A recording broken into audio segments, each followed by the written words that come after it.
हाँ जी, नमस्कार।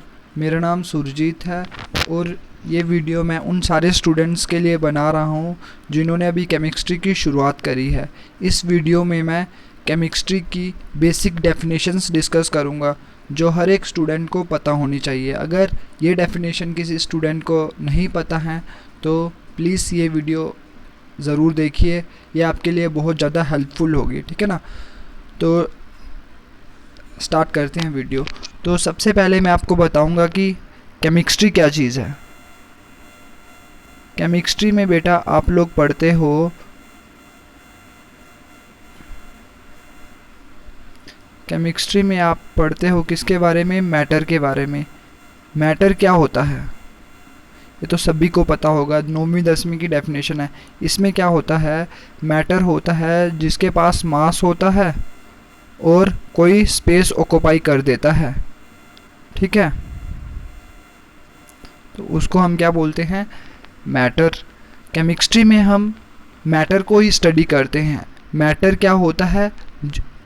जो जिसके पास मास होता है, मतलब उसका कुछ वेट होता है। वेट और मास अलग चीज़ है, फिजिक्स में अलग चीज़ होती है, बट आप इतना समझ लो कि मास मीन्स कि उसका कुछ ना कुछ वजन होगा, देन उसका कोई स्पेस ऑक्यूपाई करेगी। जैसे मैं कोई जगह घेर रहा हूँ ना, तो ये क्या हो गई? ये मैंने कुछ स्पेस ऑक्यूपाई करी है, तो वही चीज़ होती है मैटर। मैटर स्पेस मीन्स और कोई वॉल्यूम ऑक्यूपाई करेगा। वॉल्यूम मीन्स कोई जगह कवर करनी है। जैसे मैंने टेबल रखा है, इसने ये जगह कवर कर दी। जैसे कोई मैं गैस इधर रख दूँ, ठीक है ना, तो गैस क्या हो जाएगी आपको समझो। फॉर एग्जांपल आप क्या लो, आपका कोई फेवरेट डिश बन रही है किचन में, ठीक है ना, तो उधर उसकी स्मेल आप तक पहुंच जाती है। तो वो क्या कर रहा है? वो वाला जो गैस के जो मॉलिक्यूल्स हैं वो उधर से क्या कर रहे हैं? उधर से मूव करके आपकी तरफ पहुंच रहे हैं। तो वो क्या कर रहा है? वो कुछ स्पेस ऑक्यूपाई कर रहे हैं गैस के मॉलिक्यूल्स। तो बस यही होती है स्पेस, मतलब कोई जगह घेरना, ठीक है ना। तो उसी को आप बोलते हो स्पेस। तो इसका आप मैटर का क्या स्टडी करते हो, ठीक है ना। मैटर का आप क्या करते हो? कंपोजिशन। कंपोजिशन स्टडी करते हो।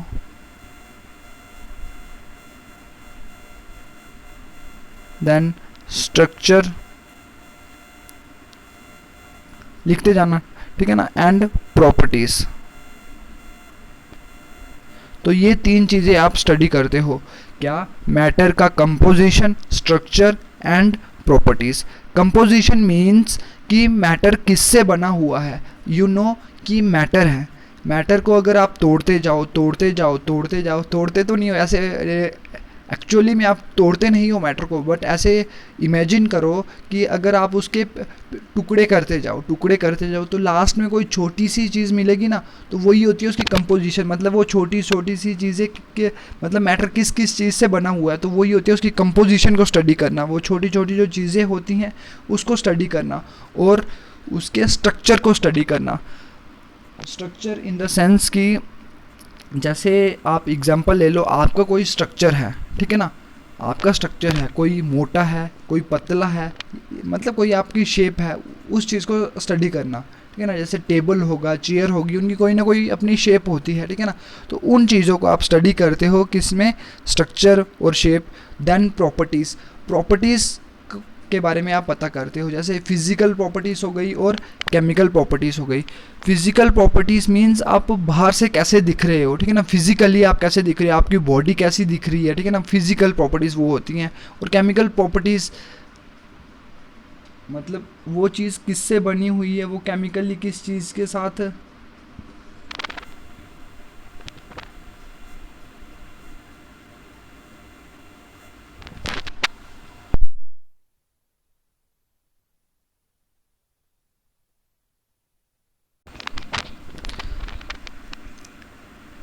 तो मैं बता रहा हूँ कि आप क्या करते हो? स्टडी करते हो मैटर की कंपोजिशन, स्ट्रक्चर और प्रॉपर्टीज़।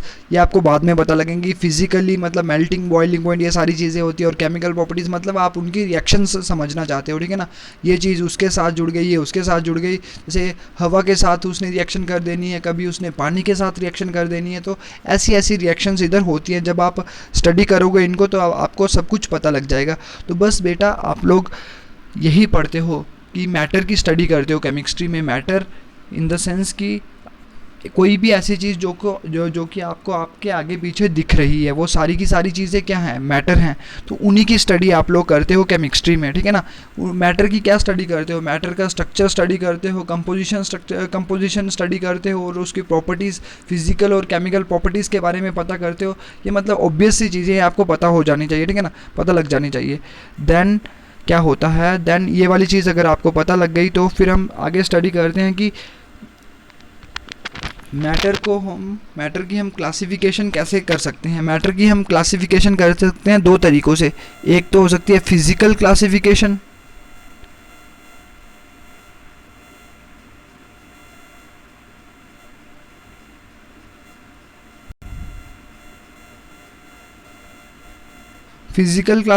एक होती है केमिकल बाद में पढ़ेंगे, बस लिख लो कि एक होती है केमिकल और एक होती है फिजिकल क्लासिफिकेशन में आप मैटर को हम कैसे क्लासीफाई फिजिकली, मतलब मैटर आपको कैसा दिख रहा है। देखो आप अपने आगे पीछे जितनी भी चीज़ें देखोगे, कोई चीज़ें सॉलिड हैं, कोई गैसेस हैं, कोई लिक्विड्स हैं, तो बस यही चीज़ें होती है। फिजिकली कैसे दिख रहा है, फिजिकली आप कैसे दिख रहे हो, आप तो हमेशा सॉलिड ही रहोगे, ठीक है ना।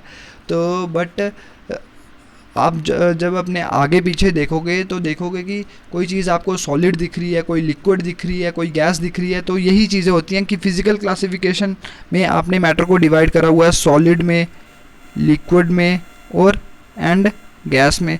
तो इनके बारे में आप अच्छे से पढ़ोगे, सॉलिड क्या होता है, लिक्विड क्या होता है और गैस क्या होता है। ये बस इतना पता होना चाहिए आपको कि हाँ भाई सॉलिड क्या होता है, लिक्विड क्या होता है और गैस क्या होता है, और इनकी ट्रांसफॉर्मेशन भी आप कर सकते हो। जैसे इधर हो गया सॉलिड, ठीक है ना, इधर रख दो लिक्विड और इधर रख दो गैस। तो यू नो कि आप सॉलिड को अगर हीट करोगे तो वो लिक्विड में चेंज हो जाता है, तो उस प्रोसेस को आप क्या बोलते हो, उस प्रोसेस को आप बोलते हो फ्यूज़न। उस प्रोसेस को आप बोलते हो क्या, फ्यूज़न।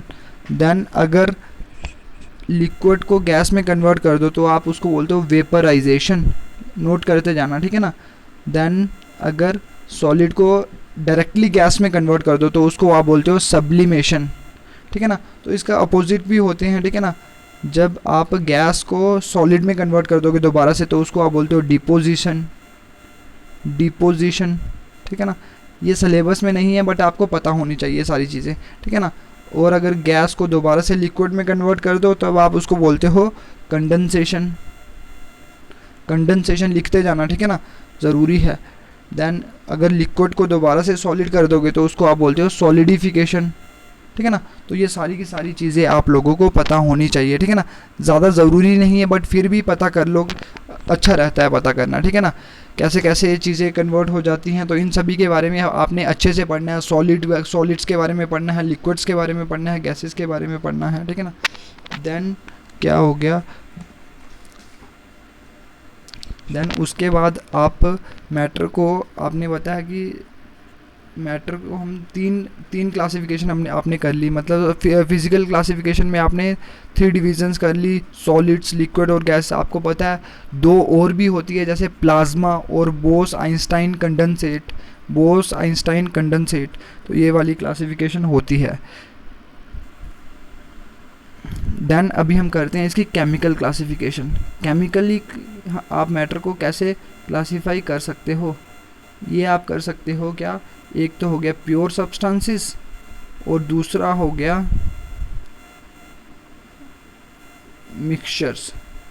मिक्सचर्स की मैं अभी बात नहीं करूँगा, ठीक है ना, ये बाद में आपको पता लग जाएगा। मिक्सचर क्या होते हैं, मिक्सचर होते हैं जैसे सॉल्यूशन हो गया, मिक्सचर जैसे हो गया होमोजीनियस मिक्सचर हो गया, हेटेरोजीनियस मिक्सचर हो गया। और ये आपने सारी चीज़ें 10th में पढ़ रखी है, 9th 10th में पढ़ रखी हैं। होमोजीनियस मिक्सचर होता है और हेटेरोजीनियस मिक्सचर होता है। और फिर आपने होमोजीनियस मिक्सचर में एग्जांपल आ जाती है सॉल्यूशन की, और हेटेरोजीनियस मिक्सचर में एग्जांपल आ जाती है सस्पेंशन और कोलॉइडल स्टेट की, ठीक है ना। तो ये सारी क्लासिफिकेशन भी है। केमिकली आप कैसे क्लासीफाई कर सकते हो मैटर को, ठीक है ना। देन हो गया प्योर सब्सटेंसेस। प्योर सब्सटेंसेस में क्या आ जाता है, प्योर सब्सटेंसेस में आप क्या आ जाते हैं, एलिमेंट्स एंड द कंपाउंड्स, ठीक है ना। प्योर में क्या आ जाते हैं, आपके आ जाते हैं एलिमेंट एंड कंपाउंड्स। बेटा ये बहुत ज़्यादा ज़रूरी चीज़ है, एलिमेंट एंड कंपाउंड। इनकी डेफिनेशन आपको बहुत ही अच्छे तरीके से पता होनी चाहिए, ठीक है ना। एलिमेंट और कंपाउंड की ये बहुत ज़्यादा ज़रूरी डेफिनेशन, अगर इनका पता नहीं होगा आपको तो बेटा आप लोगों को कुछ भी समझ नहीं है। जैसा आप जब पीरियोडिक टेबल पढ़ते हो तो उधर आपने कभी ऐसे बोला है ना कि हाँ भाई इसमें 118 एलिमेंट्स हैं, ठीक है ना। आपको पता है कि हमारे पीरियोडिक टेबल में 118 एलिमेंट्स हैं, तो यू नो कि आप ऐसे बोलते हो कि हाँ भाई पीरियोडिक टेबल में 118 एलिमेंट्स हैं। तो कभी आपने ऐसा तो नहीं बोला कि 118 एटम्स हैं या मॉलिक्यूल्स हैं, ऐसा नहीं बोला। तो आपको पता तो होना चाहिए कि ना भाई एलिमेंट होता क्या है, एलिमेंट की क्या डेफिनेशन दी हुई है, ठीक है ना। तो अभी आपको मैं बता देता हूँ कि प्योर सब्सटेंसेस में क्लासीफाई आपने कर लिया, प्योर सब्सटेंसेस में आगे एलिमेंट्स और कंपाउंड्स। तो एलिमेंट क्या होता है, एलिमेंट जो है आप उसको क्या बोलोगे, एलिमेंट क्या हुआ है, एक बेसिक यूनिट किसका है, मैटर का, ठीक है ना। आप लिख सकते हो, ठीक है ना। एलिमेंट क्या है, एक बेसिक यूनिट है किसका, मैटर है, मैटर का, जिसको आप तोड़ नहीं सकते एक छोटे छोटे यूनिट्स में, ठीक है ना। वाई द केमिकल रिएक्शन क्या हो गया, it is the smallest unit of the matter which can not be broken down, लिखते जाओ, ठीक है ना। It is the smallest unit of the matter which cannot be broken down into simpler substances by the chemical reaction, ठीक है ना। Element की definition क्या लिखनी है आपने, एक तो लिख दो it is the basic unit of the matter that cannot be broken down into simpler substances, that cannot be broken down into simpler substances by the chemical reaction, okay। ये चीज़ समझ आ गई, ठीक है ना। प्योर सब्सटेंसेस में मैंने element की क्या definition the, it is the basic unit of the matter, basic unit of the matter that can not be broken down into simpler substances by the chemical reaction. तो मतलब क्या हुआ, ये चीज़ मैं आपको बताता हूँ, ठीक है ना। अभी क्या हो गया, जैसे मैंने बता दिया कि मैटर होता है, आपको पता लग गया ना इतना कि एक चीज़ है मैटर है, कोई मैटर एक चीज़ है। तो अभी आप लोगों को जब मैटर का पता लग गया तो अभी मेरे को एक चीज़ बताओ कि आप जो आगे पीछे अपनी जितनी भी चीज़ें देखते हो वो तो मैक्सिमम मेरे को लगता है इम्प्योर चीज़ें होती हैं, ठीक है ना। जो मिक्सचर जैसे होती है, जैसे आप कुछ भी चीज़ें करते हैं, जैसे खाने की एग्जांपल ले लो तो वो भी जो आपका मटेरियल है वो क्या है, मिक्सचर है, ठीक है ना। दाल ली है, चावल लिया है, ठीक है ना, तो वो क्या है, मिक्सचर है। और कोई भी मतलब आपने जैसे दूध लिया होगा उसमें भी अडल्ट्रेशन कर देते हैं, दूध होता है उसमें फैट्स वगैरह होते हैं, पानी वगैरह होता है, तो वो भी क्या है, एक तरह का क्या है, मिक्सचर है। तो एलिमेंट क्या है, एक प्योर सब्सटेंस है। एलिमेंट क्या है, कि प्योर सब्सटेंस है। आप जैसे एग्जांपल ले सकते हो गोल्ड की, आपको पता है गोल्ड कितना प्योर होता है, गोल्ड प्योर होता है ना। गोल्ड एक उसकी एग्जांपल हो गई, बेसिक, ये मैटर का क्या है, बेसिक यूनिट है, ठीक है ना। That can not be broken down into simpler substances by the chemical reaction. आप उसको सिंपलर सब्सटेंस में तोड़ नहीं सकते। इसका क्या मतलब हो गया, इसका मतलब ये हुआ कि आप उसको तोड़ नहीं सकते। अगर आप उसको तोड़ने की कोशिश करोगे तो भाई वो मतलब फिर भी वही उसकी कंपोजिशन रहेगी। जैसे गोल्ड ले लिया, तो मेरे को एक चीज़ बताओ, गोल्ड को जब आपने तोड़ा, उसको हथौड़े से तोड़ दिया, ठीक है ना, तो मेरे को वो चीज़ बताओ, जो आपको चीज़ दिख रही है वो कुछ और है, आप उसको क्या बोलोगे, गोल्ड नहीं बोलोगे, उसको क्या बोलोगे, ये चांदी बन गया, ऐसा कभी बोल सकते हो, नहीं, ठीक है ना। वो क्या है, गोल्ड ही है, तो आपने उसको भी क्या बोलना है, गोल्ड। तो मतलब वो भी एक सिंपलर सब्सटेंस है। जितना मतलब आप छोटा पीस ले लो, बड़ा पीस ले लो, गोल्ड का बड़ा पीस ले लो, सिल्वर का बड़ा पीस ले लो, ये क्या है, प्योर सब्सटेंसेस हैं, ठीक है ना, प्योर सब्सटेंसेस एलिमेंट। बट जो मैक्सिमम चीज़ें होती हैं, जैसे अभी आप बोलोगे सोडियम का एलिमेंट, सोडियम बेटा इस बड़ा ज़्यादा रिएक्टिव होता है, बड़े ज़्यादा रिएक्टिव होता है, तो सोडियम एलिमेंट की फॉर्म में एग्जिस्ट नहीं कर सकता, सोडियम NaCl की फॉर्म में एग्जिस्ट करता है, कंपाउंड की फॉर्म में एग्जिस्ट करता है। रिएक्टिविटी सीरीज आपने 10th में पढ़ी है, ठीक है ना, उधर क्या होता है, ये रिएक्टिव होता है, तो वो NaCl की फॉर्म में एग्जिस्ट करता है, ना कि सोडियम की फॉर्म में। अगर वो फटाफट वो क्लोरीन के साथ रिएक्शन कर देता है और आपका क्या बना देता है, नमक बना देता है, NaCl, जो कॉमन सॉल्ट आप घरों में यूज़ करते हो, ठीक है ना।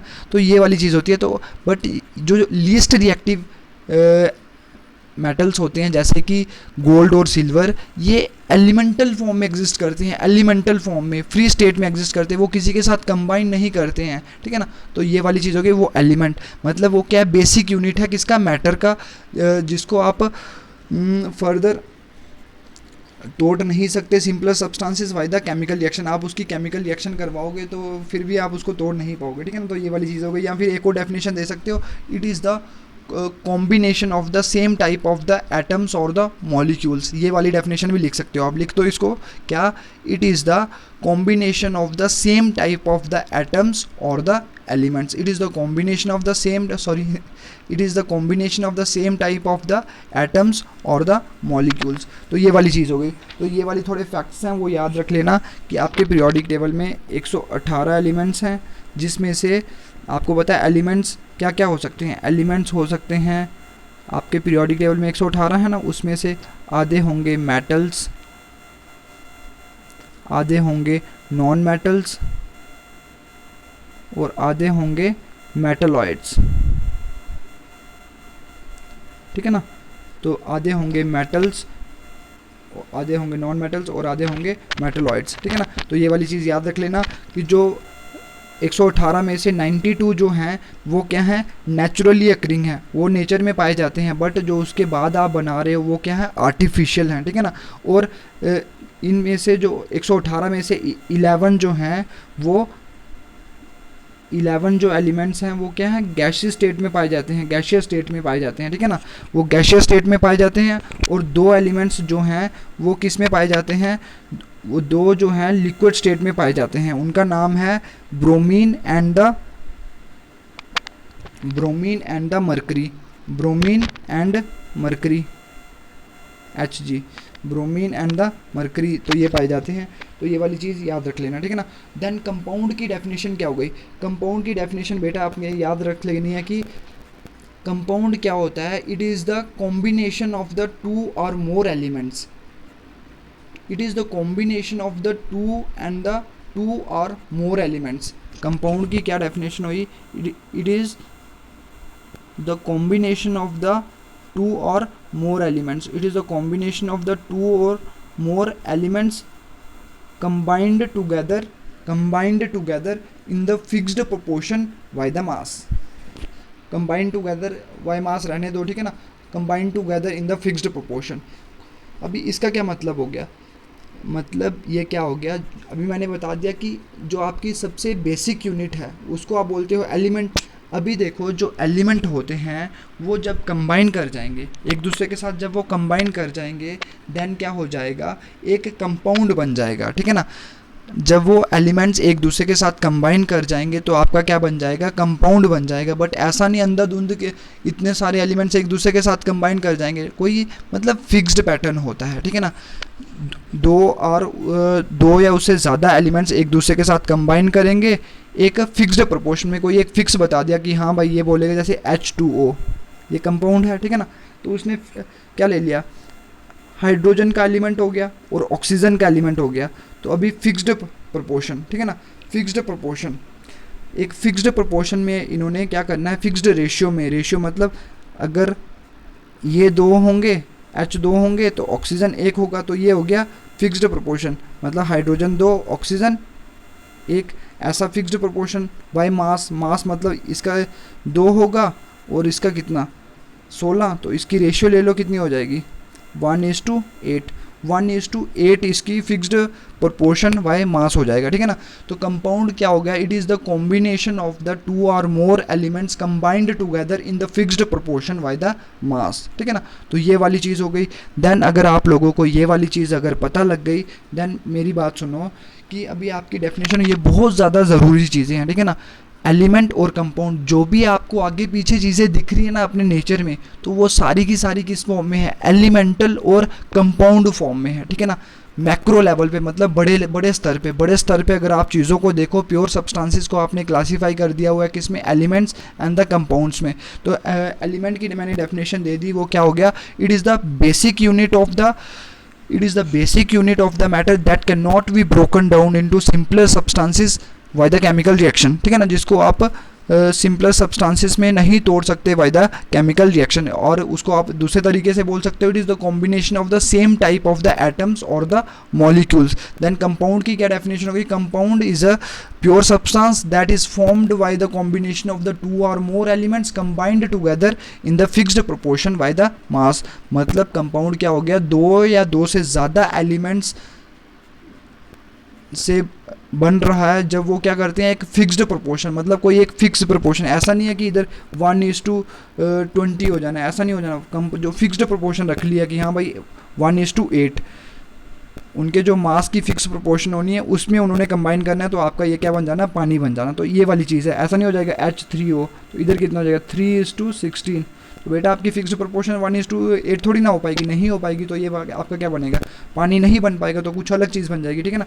तो जब आपको ये सारी चीज़ें क्लियर हो गई तो अभी बेटा थोड़ी आपको सोच अपनी थोड़ी निचले स्तर पे कर देनी है, ठीक है ना, माइक्रो लेवल पे, छोटे लेवल पे आ जाना है। छोटे लेवल पे कैसे आ जाना है, ठीक है ना। अभी आपने बड़े स्तर पे देख लिया, देखो जो आपको चीज़ें दिख रही थी, ठीक है ना, बट अभी आपको कहाँ पे आ जाना है? अभी आपको आ जाना है छोटे लेवल पे, माइक्रो लेवल पे।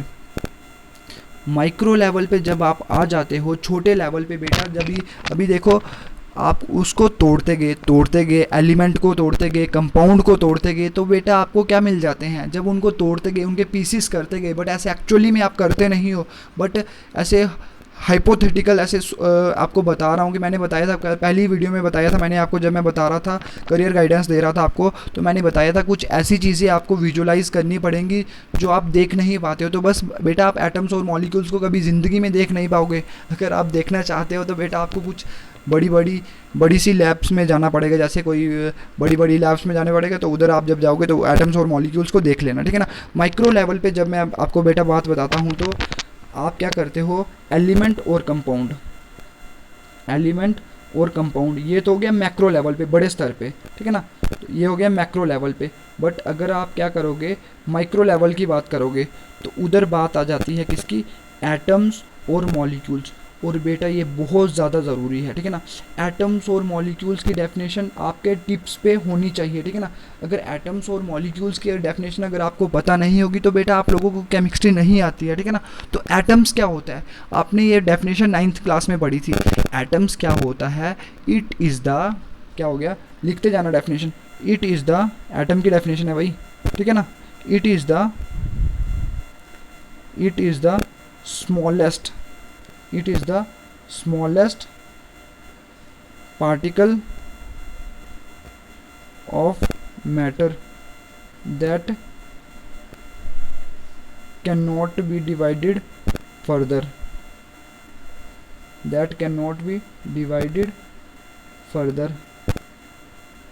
ठीक है ना। तो ये वाली डेफिनेशन होगी किसकी? एटम की। एटम की क्या डेफिनेशन है कि it is the smallest particle of the matter that can not be divided further, ठीक है ना। एक सबसे छोटा, जब आप उसको, मैंने बोला मैटर को तोड़ते जाओगे। मैटर अभी देखो, मैटर क्या हो सकता है? एलिमेंट भी हो सकता है और कंपाउंड भी हो सकता है, कुछ भी हो सकता है। जब आप उसको तोड़ते जाओगे कोई एक सबसे छोटा टुकड़ा दिखेगा ना, जिसको आप फर्दर नहीं तोड़ पाओगे, बट फर्दर उसको आजकल तोड़ दिया गया है, ठीक है ना। जैसे आपको पता है सब एटॉमिक पार्टिकल्स हैं, जैसे इलेक्ट्रॉन्स हैं, प्रोटॉन्स हैं, न्यूट्रॉन्स हैं, और उनके भी छोटे छोटे पार्टिकल्स होते हैं बेटा, वो आपने पढ़ने नहीं, वो बड़ी क्लासों में पढ़ने हैं। उधर क्वार्क्स वगैरह होते हैं, प्रोटॉन भी बनता है क्वार्क से बनता है, ठीक है ना, न्यूट्रॉन भी क्वार्क से बनता है। तो ये वाली चीज़ें होती हैं, क्वार्क्स होते हैं, बट आप लोगों को वो चीज़ें नहीं याद रखनी है, ठीक है ना। आपके लिए इतना काफ़ी है कि आपको सिर्फ इतनी याद रखनी है एटम की definition. It is the smallest particle of the matter that can not be divided further, that is indivisible, जिसको आप फर्दर डिवाइड नहीं कर पाओगे, उस मैटर का सबसे स्मॉलेस्ट पार्टिकल है।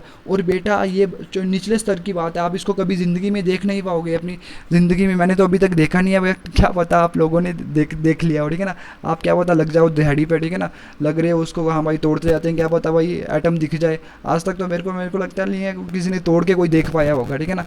कोई आप हो सकते हो कोई और, बट ऐसा नहीं होता है, ठीक है ना। आप उसको तोड़ के कभी देख नहीं पाओगे, बिकॉज जो आप छोटा सा टुकड़ा भी होगा ना, उसमें भी हज़ारों करोड़ों लाखों अरबों एटम्स होते हैं, ठीक है ना। तो आपने क्या करना है कि ये लैब्स होते हैं, उधर बड़े बड़े अल्ट्रा माइक्रोस्कोप्स होते हैं, ठीक है ना, माइक्रो इलेक्ट्रॉन माइक्रोस्कोप्स होते हैं, तो उधर आप ये सारी चीज़ें देख पाते हो। तो मैंने बस बता दिया आपको, it is the smallest particle of the matter that can not be divided further, ठीक है ना, जिसको आप फर्दर डिवाइड नहीं कर सकते, ठीक है ना। तो ये वाली कहानी हो गई। देन मॉलिक्यूल क्या होता है? मॉलिक्यूल भी क्या है बेटा, सेम वही है, ठीक है ना, बस इधर एक चेंज आ जाती है, ठीक है ना। It is the smallest particle of the matter, it is the smallest particle of the matter, ठीक है ना, ये मैंने बता दिया। दैट हैज़ इंडिपेंडेंट एग्जिस्टेंस, बिल्कुल एटम की तरह बोलना है, it is the smallest particle of the matter, ये भी वही बोल देना, it is the smallest particle of the matter, atom की तरह लिख दो, ठीक है ना। देन आपको क्या लिख देना है, that has independent existence, independent existence, इसका क्या मतलब हो गया? वो मतलब अकेले रह सकता है, ठीक है ना, अकेले रह सकता है। इंडिपेंडेंट एग्जिस्टेंस, जैसे इंडिपेंडेंस की बात हो गई, जैसे कोई जब बंदा बड़ा हो जाता है, ठीक है ना, वो इंडिपेंडेंट हो जाता है ना, उसको किसी की ज़रूरत थोड़ी ना होती है पैसों पूसों के लिए। जैसे यंग बंदा होता है, ठीक है ना, छोटा बंदा है जो है, उसको घर वालों की ज़रूरत होती है ना, बट जब वो बड़ा हो जाता है तब उसको इतना ज़रूरत नहीं रहती, वो इंडिपेंडेंट होता है, पैसे कमा रहा होता है, तो सब कुछ ऐसी चीज़ें होती हैं, तो वो इंडिपेंडेंट हो जाता है, ठीक है ना। तो वैसा ही क्या मॉलिक्यूल है, वो भी एक, इसको भी आप देख नहीं पाते, विजुलाइज नहीं कर पाओगे, ठीक है ना। ये भी क्या है, एक smallest particle of the matter, ठीक है ना, smallest particle of the matter that has independent existence, ठीक है ना, दैट हैज़ इंडिपेंडेंट एग्जिस्टेंस। तो इसकी एग्जांपल्स आप ले सकते हो, जैसे इसकी एग्जांपल्स हो गई जैसे H2O2, ठीक है ना, H2O2 और O3 लिख दिया, ओजोन लिख दिया मैंने, ठीक है ना, H2O ये भी है बेटा, ये इंडिपेंडेंटली एग्जिस्ट करते हैं, ठीक है ना। H2 इंडिपेंडेंटली एग्जिस्ट करता है, ठीक है ना। अभी ऐसा थोड़ी ना कि आपको हाइड्रोजन गैस किसी ने दिखा दी तो उधर आप कोई बोल देगा बेटा वो तो H2 जब होगा, H2 तो जब सिर्फ एक ही होगा, H2 होगा, तो वो क्या हो जाएगा, मॉलिक्यूल। बट जब इतना सारा हो जाएगा तो वो वही सब्सटेंस हो जाएगा ना, इतना सारा सब्सटेंस है, ठीक है ना। तो आपने बोलना है वो एलिमेंट है, हाइड्रोजन का एलिमेंट है, ठीक है ना, हाइड्रोजन एलिमेंट है।